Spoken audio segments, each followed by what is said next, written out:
Hey everyone, it is Keeping It Real with Nikki and Jim. How's everyone doing today? Hey, great, Nikki. Good to see you. We Looking have forward to today. yes, we have an exciting day going on, don't we? We do. Couple So, guests.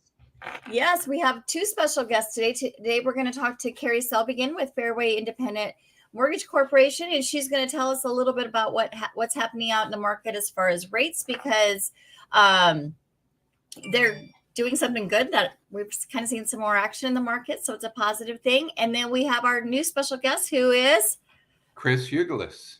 yes, and he's a home inspector on Bainbridge and Kitsap County. So we'll be bringing him on to continue our conversation from last week about home inspections. So without further ado, let's talk to Carrie. Hi, Carrie. Hello. Welcome. Thank you again for Hey, coming Carrie. back to visit us. I appreciate you having me on again. Thank you so much. So what's going on with the market with the rates? I've been seeing a lot more activity lately. Definitely seen an increase in people going out and home shopping again. The Fed did do a 1/4 point increase today, but they're really hoping to slow down inflation, and they're seeing that across the board. Powell had a big conversation today about what's going on and how inflation is affecting everything, seeing the cost of goods slowly start to get down. And we're still going to see a little rise in housing, but then it's going to drastically go down. So still seeing changes in the market every day, but we're down about a 1/4 point, which means like a 1/4%. So things are looking good and as far as that goes, but they're only going to continue to go down, especially as we approach the springtime. Great. So I've been seeing them just kind of slowly, gradually come down, which I think is what the intention was, correct? That is correct. And actually, the Housing and Finance Commission through Washington, they were steadily increasing their rates. And we just saw a drop in their rates yesterday, which is pretty good indicator of how the market's going to go because they usually lead in that. So that's always a good thing, especially for first-time home buyers that are using that down payment assistance. The rates are starting to look better. Fabulous. And so and this is a good time. I mean, this is a great time to be a buyer. And actually, I keep having the conversations with some of my clients. It's like, you know what? You can actually like get a little bit below where the home prices are a little bit lower than what they were a couple months ago. The competition's not there. The rates are coming down. So it's getting better. And you can ask for contingencies like a home inspection, which is what we're on today. So, Jim, let's talk about our upcoming guests, and we're going to continue our talk last week about home inspections. We talked about when would you get one in the real estate process, in the buying process. We've talked about how much they cost, typically how long they are, but we're going to really dig in today and get like what do they look for and those reports that you're going to get back and that kind of stuff. But tell us about our guest speaker today. Well, today we have, and I'm excited to introduce Cris Ugles from Building Inspection Services. Cris has been a home inspector for about 32 years. These last couple years, he was voted the best in all of Kitsap County and has been on Bainbridge Island. And that's where I know him from, way back on Bainbridge Island, back when I used to do mortgages in the early 2000s. And Cris has just a stellar reputation over there, incredibly gifted and thorough. So I'm excited to have Cris Ugles on today. You'll enjoy it. Let's bring him on. Welcome, Cris. Hello, everybody. Thank you, Jim, for the very, very generous introduction. I'm happy to be here. And indeed, we're seeing the typical uptick in inspections and home sales this time of year. A lot of the inspections that I've done this as typical during the winter months are for people getting ready to sell, and they want to, list in the spring. And I do inspections also for people that just have inspections done every 3 to 5 years. And then of course it rolls more into the buyers into the spring and summer months. And then once school starts, things kind of start slowing down again. But the process that I do the inspections is the same, whether it's a buyer, seller, or someone just want to know where they're at and where they're going.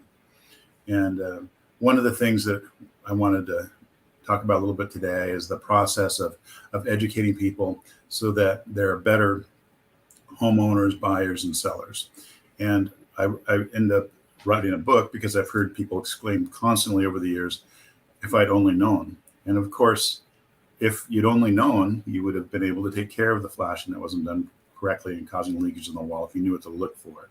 No, And so, interrupt you, but that was one of the things from this last market that terrified me is there were buyers out there that were, getting or passing on home inspections. And, this is one of the hugest investments of their lifetime for most people. And not to do that just blew me away. So what kind of things do you look for? well, there's a lot of things that we look for. And part of the reason for me to write this book was not only to illustrate what you can look for, but also to illustrate how important it is to have an inspection by someone that has some good experience and a good reputation and a lot of knowledge. And, how do you tell if someone has a good reputation, a lot of knowledge? Yeah, ask around, of course, but also, what kind of certifications do they have? I'm a code certified building inspector, like the city inspectors are for code. I'm a state licensed structural pest inspector. I'm a state licensed home inspector, and I have a lot of special certifications for molds, et cetera, et cetera. So, log home inspections and all these different things require some special, knowledge. But then also, how much experience does this person have? How many years have they been in this for? 5 years? 15, 30? Or, I've been doing home inspections for 32 years and commercial inspections before that and construction management engineering before that. So my lifetime, now 66 years old, my lifetime has been in construction management and doing inspections. So looking for experience, asking around and asking some questions about how long they've been in business, what kind of certifications you have can be helpful. And, another thing too that people ask me occasionally, I haven't been asked in a while, but I think it's a really good one is, can you send me a sample of a report? So see what you're going to get. I like to do a simple PDF format with pictures folded in. I do 4 categories: a repair list if something's broken, rotted, miswired, not done correctly. That's in that list. And then I do a maintenance item need attention list. I do an improvements for consideration list. And there are a lot of things that can be done in homes that will improve performance or ease maintenance that, isn't necessarily repair, but it's good to know. And if that's easy to do, let's go ahead and educate them how to do that. So I include links and diagrams, details of way things should be. I provide pictures of the way things, when I find something that needs to be addressed. But anyway, categories: repair list, maintenance items list, improvements list, and the final and 4th category in my report is observations worthy of note and things to monitor. So it's a catch-all category, but I list things like I load tested the outlets in 1 or 2 outlets in every room in the home, which would show a loose or damaged wire in the wall. So a lot of inspectors don't even have a line load simulator, and even know what that is, to test that. But I note the size of the electrical panel, the type of wiring, water pressure, frost-free faucets. What does that mean? It means, hoses will hold water in there and it'll freeze in winter unless you take hoses off. But without hoses off in a moderate climate, they self-drain back about 6 inches to where the valve is in the wall, where it's warm. They're not likely to freeze. So there's a lot of information there to help the homeowner understand what they have. GFCI shock safety resets. So we have shock safety outlets now required in garages and outside and in bathrooms since the mid-70s. Adjacent kitchen sinks, all countertop areas since the mid-90s, et cetera. So where are those resets? This outlet's not working. Where do I go? It's not all the breakers in the panel are fine. Well, depending on the age of the house, can be and who built it, it can be in all kinds of spots. So I make a list. Sorry if I interrupt you again. Sorry, I have a lot of questions. So That's right. Yeah, good. So one of the questions I get a lot of times when I'm out with my buyers, they're like, the codes have changed. I guess it's probably one of the biggest one. I mean, like they're buying an older home and the codes have changed, and we get to bring Carrie in here and she's got the appraiser coming out and stuff like that. Are most of those grandfathered in? I mean, I obviously, I know that some of the old wiring, I forgot what's called, the knob and help me out. Yeah.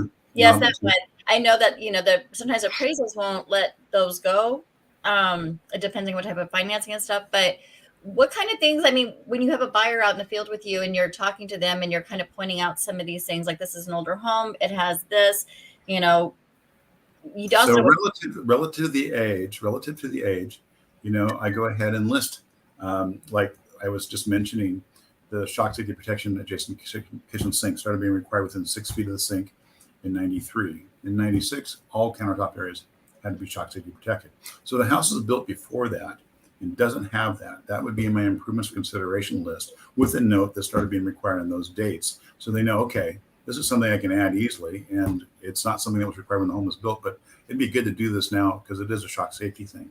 So I tried it when I put my reports together in the repair list, improvement list, whatever. I try to put what's the most important at the top of each of the categories. So as you go down, decrease in importance, and of course, life safety, shock, environmental, those kinds of things are the most important in my mind. Beyond that, it gets a little bit subjective, but things that might cause significant damage, improper flashings, water leaking into the wall for whatever reason, those also then, of course, very important. It could be a significant expense. So again, near the top of the list behind electrical, perhaps. So Have you ever seen a perfect home inspection? No. No, my house isn't perfect either. And that's the thing is, a lot of people, they like, oh my God, there's like 20 things on this list. Oh my God, and it's like, you know what? Really, honestly, you want, at least in my opinion, and from working with my buyers and stuff, you want the home inspector to find things. You don't want to say, oh, it's nothing. Don't worry about it, because there's always something. And even if it's little stuff, like you were saying earlier, like you educate them. I mean, I don't know how many, like the new builds and stuff, we'd walk in and there's something new that I hadn't seen before. And it was like, oh no, it works like this. And they give a whole education part about it, which I thought was really awesome. Well, you bring up a couple of good points, Nikki. It's certainly important to have clients there at the inspection. It gives them perspective on the report rather than receiving a report with whether it's 5 or 50 items on it. If they know what that is, they look at it and go, oh, I know what he's talking about there. I remember that. Mm-hmm. Opposed to, oh my God, what's going on? So I think that's first and foremost really important, right? But also the education part of it's huge. Someone that has the experience to go ahead and explain things simply, logically, and without a lot of alarm, because everything can be fixed, is important, right? Right. So what are some of the bad things that, like the really big items? So what are some big ticket items that probably really the most in the Pacific Northwest? I inspect homes in California. I inspect homes all over the place, but primarily here in the Pacific Northwest. Things I find in the Pacific Northwest are improper flashings, significant rodent fouling, and then homes built essentially from present mold in the attics. Okay. So those three things. Let's just go back to flashings. So metal is the most common type of flashing. There are other types that go above projecting trim. In the Uniform Building Code, which we used and was required in the Western United States up until around 2000, when the International Building Code and Residential Codes came out. And here on Beamer John, they adopted that in 2003. So the Uniform Building Code said all penetrations will be flashed of the envelope. And that was it. So what's a penetration? Well, that got complicated. So the International Building Code and Residential Codes clarified it. Anytime there's projecting trim, any door, any window exposed to weather, any deck must be flashed. And flashing must be, tucked under the siding, coming out over the trim. Didn't talk about some very important aspects of flashing, like the slope of the flashing. When the flashing tucks behind the siding, pretty simple. Comes out over the projecting trim, pretty simple. Sometimes it has a little drip edge on it. But where it comes out over that trim, if it's sloped backwards, it's actually going to it acts like a gutter. It's going to defeat the purpose. Water hits it, flows the two edges, and goes behind the siding or behind the trim or in the wall. And so that's not good, obviously. But you look at the flash, you go, I've got flashing on my windows, I'm good. Well, not necessarily. I would say still today, even though those details became very specific in around 2003 to 2005, still today I find flashings flat or reverse sloped, channeling water behind the siding and trim or into the walls. And I've seen $250,000 worth of damage from that in a home relatively new, exposed weather areas, on the South Beach, etc. So knowing to look at the flashing, but also then kind of look at it in side profile. Is it sloping away from the wall or is it sloping backwards? It comes typically as a 90-degree angle. And so they push the trim up underneath it, and all of a sudden it's reverse sloped. Amazing how many times that's wrong. And that's a big one. It has a potential to cause massive damage. Now, typically when they're installing everything, they're caulking. And they're caulking sometimes blind or back caulking, they call it. So it's the squishing the trim into caulking and then finish caulking it. So as long as the caulking is holding up, you're not going to see evidence of leakage. It's more like 7 years down the road when the caulking is failing and you've long since forgot to even think about this, that all of a sudden leakage starts to occur. And then one day you see water or signs of moisture around a window or wall, and you go outside and you realize the wall's rotted. Not pretty, and it happens a lot. So anyway, educating and how to fix it. You pull the top piece of trim off, you bend the flashing down, you alter the trim a bit perhaps, and then reset it. So it's not something that's very complicated, very simple for a contractor to do in a day. Go around the house and reset the trim and flashings properly, and then you're good. You don't have to worry about it. The Western Red Cedar Lumber Association, Hardy Plank, James Hardy Corporation, all the different siding manufacturers have actual details that show the flashing sloping away. As long as it's saying you must slope the flashing away. And again, they started getting very specific about their installation instructions for their siding and flashing and all that around 2005. So again, I find it still done wrong because builders have done it one way and they just keep going. I don't know why. But and I get asked often, but why, Chris? And I go, I don't know why. I hear that we get called out quite a bit, the flashing ones. And then the next one you were talking about too is the rodents. And I mean, so you have to, in my understanding about the inspectors is that they have to have a special pest certification, correct? So wood destroying in Washington State, it's called a WDO inspection, wood destroying organisms specifically. And so that's mostly things like carpenter ants and termites and beetles of certain types, anabid, the platypus beetles. And they some love our environment here. They love our environment here. So I always suggest those because you need to know what you're again. Well, Mother Nature is working on returning everything to mulch, and those guys are part of the process, right? Yes, we're just trying to slow her down. But the number one wood destroying organism in Western Washington isn't an insect at all. That's why it's called a WDO inspection.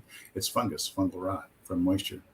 And a lot of the insects that we see are there because there's moisture there first. Our ants don't eat wood, but they'll excavate it to make a nest. They just as soon excavate soft, wet, rotted wood or the insulation from a wall. Some of the insects are the beetles, for instance. The anabid beetle, that's common, platypus beetle. That beetle likes a very specific moisture content, which is somewhere in the neighborhood of 16 to 19%. Wetter than that, they can't live in it. Drier than that, they can't live in it. So again, it has to do with moisture. But fungal rot is the number one wood destroying organism. Now, you're right. A special certification is required in Washington State. So if they have the WDO inspection, or if they're a termite inspector in a different state, as well as a home inspector, that's better, right? Right. So some of the other things then, so like how do you know there's rodents in the house or under the house or somehow? Well, most of the ducting that we have in homes these days, and for a long time now, is a flexible ducting. And it's alarming to me how many times I go into a home in the kitchen area or the dining room area and pick up a floor register and I can smell rodents or I find droppings, right? So they've got a little habit trail going on in your heating ductwork, which of course is inoculating the house air, which no one wants. And then, one of the things I talk about in the book is this, of course, but also, pick up a register in the kitchen or dining area and look. Are there gaps between the heating ductwork and the subfloor where you can actually see the insulation? And then you're entraining cold air from the crawl space. But also, most crawl spaces I look at have some evidence of, if not a significant amount of evidence of rodent activity. You're entraining that air into the home too. So let's seal that up, right? So simple things if you know what to look for. Cool. And then there was a third one. I'm sorry, I forgot what the third one was. It's mold. So that's right. Yeah. So and do you have special training for that one too? Or is that? Well, there's no requirement to have special. In Washington State, there's no requirement for any for it to be a general contractor. For one, requires no testing, requires no continuing education, requires no apprenticeship. So any of you can be a licensed bonded general contractor today, as long as you aren't a felon and you're bondable. Okay. So that makes for a lot of people out there doing construction that maybe were pretty good finish carpenters, but don't know a thing about flashing or something, So that makes a rich field for someone with education that knows what to look for. But mold. So There's different aspects to where you're going to find mold, most commonly in the attic of homes built from the 80s on. So we all have heard about sick house syndrome. We started making homes tighter in the 80s. And so it became like living in a plastic baggie. The bioaerosols we produce, the moisture we produce showering through respiration weren't ventilating properly. Houses were being built too tight, which was good energy-wise, but not very good health-wise.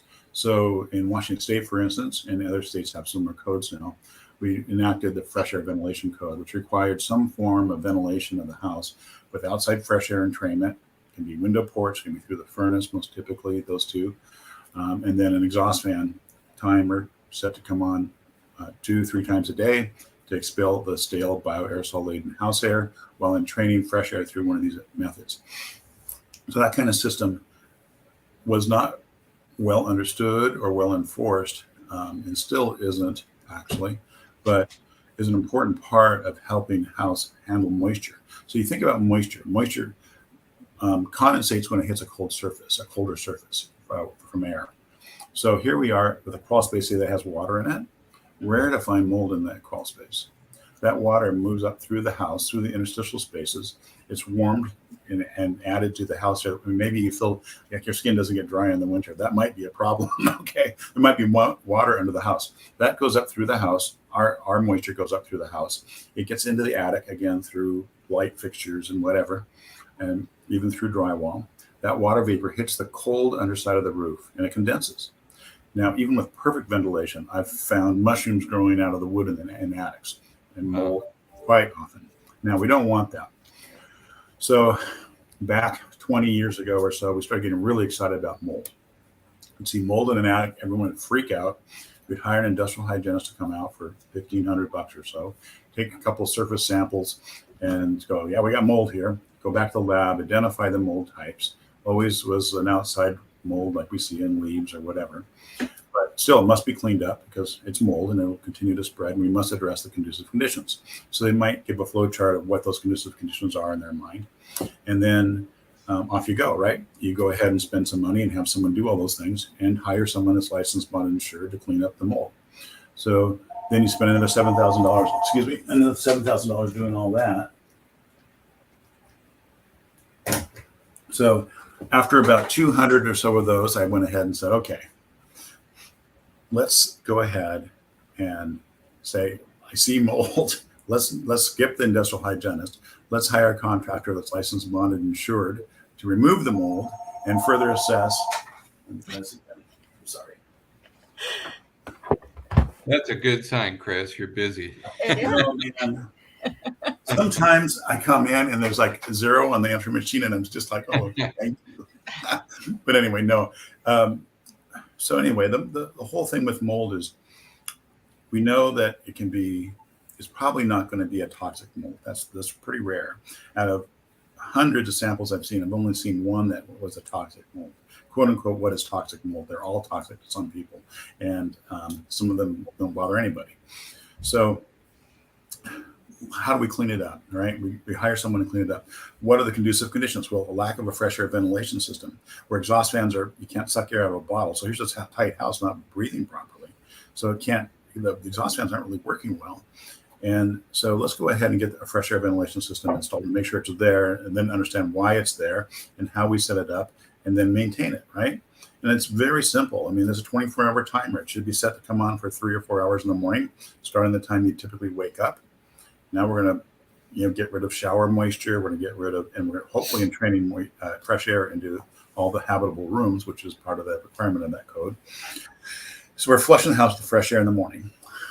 And then we do it again at night for maybe 3 or 4 hours, then fans off again at bedtime. So again, you're ventilating, cooking moisture, evening showers, and all that. If the house is busy with active family, young kids, that is a lot of moisture all day long. So middle of the day, maybe for an hour, a good idea too. So those are the recommended times to run the whole house fresh air ventilation timer. And it's typically a mechanical timer. It can be on the air handler. It can be in a laundry room, on that exhaust fan. But you need to understand that timer and set it up. And there are various types of timers. And what I've found is a lot of the electronic timers not set properly or not being run because it's not intuitive how you set them. So I prefer the type that's the round, dial with the little tabs you push in and out. And that's pretty simple, pretty intuitive. So check to see if you have a fresh air ventilation system and a 24-hour timer. Understand it. Set your timers. Come on a couple times a day. And that's part of it. The other part of it is showering no matter when. It's producing a lot of moisture. Let's turn on that exhaust fan in the bathroom. What do we do when we leave the bathroom? We turn off everything. What do we do if the exhaust fan's loud? We probably don't run it. So, last 15 to 20 years, exhaust fans have become much quieter and efficient. They're no longer noisy. The newest exhaust fans you can't even hear run. Let's put 1 hour timers instead of the switches. Let's get rid of the switches. That's an improvement for consideration. Instead of a switch, push button timer, 20, 30, 40, 60. When you're leaving the shower, hit that for the 60, let it run, let that fan add to the fresh air ventilation performance of removing moisture. Beyond that, there's other things that you can look for and do, but those are the most important couple. Well, that's great information because my daughter is 13 and she takes like a 2-hour shower every time. And it's like the whole entire upstairs gets steamed up every time she's in it. So I will make a note of that and I will follow that advice. Good.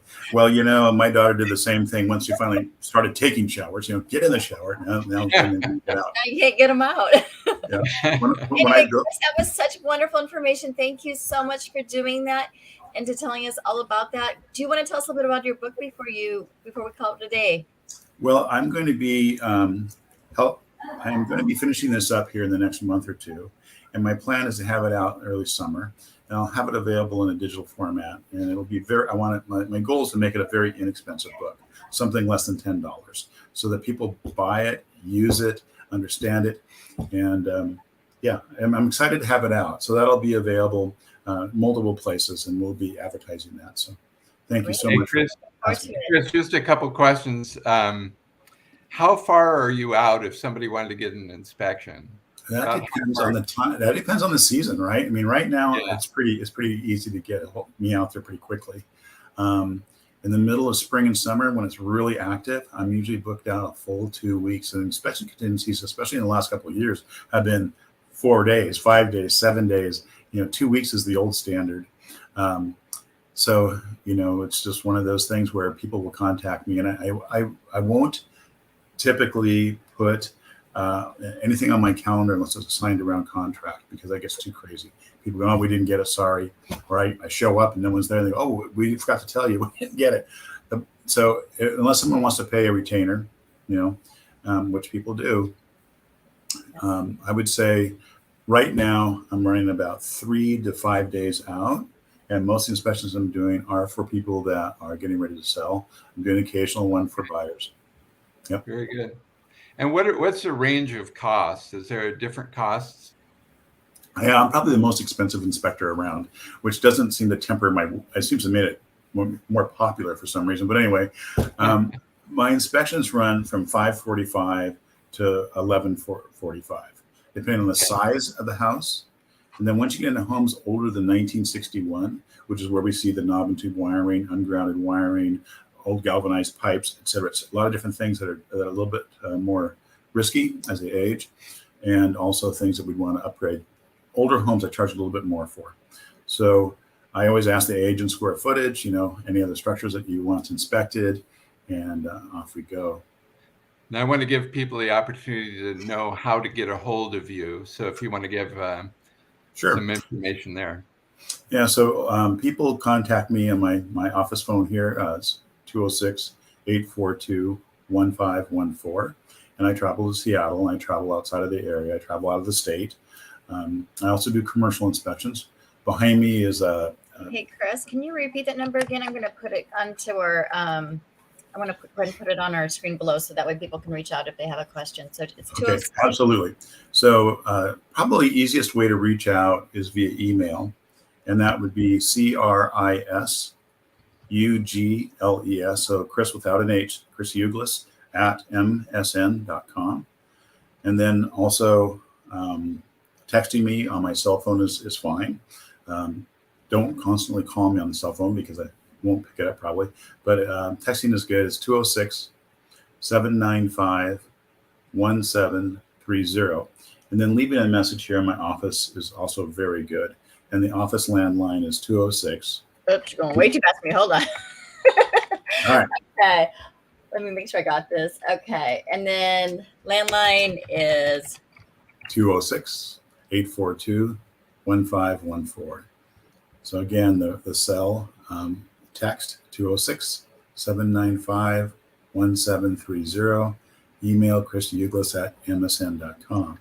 And then behind me here, I was just going to point to the Biltmore Hotel in Los Angeles, which I renovated in the early 80s. And that introduced me to some people, the Biltmore partners specifically, that bought and sold historic buildings. And they started having me look at buildings they were looking at buying. They liked the work I did renovating the hotel. So they started flying me all over the place looking at these buildings. And that got me started with the inspection process. When I moved back to Bainbridge, 33 years ago, the realtor that sold me the house was, Chris, how do you like living on Bainbridge again with the family? That's great. He said, I'm traveling a lot, doing these inspections on these commercial buildings for these people. And it's I'm not spending as much time as I'd like here with my family. He goes, you should look at doing home inspections. It's a lot like what you're doing. I go, what's a home inspection? You didn't have me get a home inspection. What is it? So that's how I got started doing the home inspections. And it's one of those things that have become, I think, more common now and also a lot better. People are better educated, both as buyers and sellers. The prices here in this area, especially Seattle metropolitan area and Bainbridge, are high. And the people that are buying these homes are typically more sophisticated, educated people. They're smart. A lot of them have been through the process, and they recognize a good inspection, and they want a good inspection.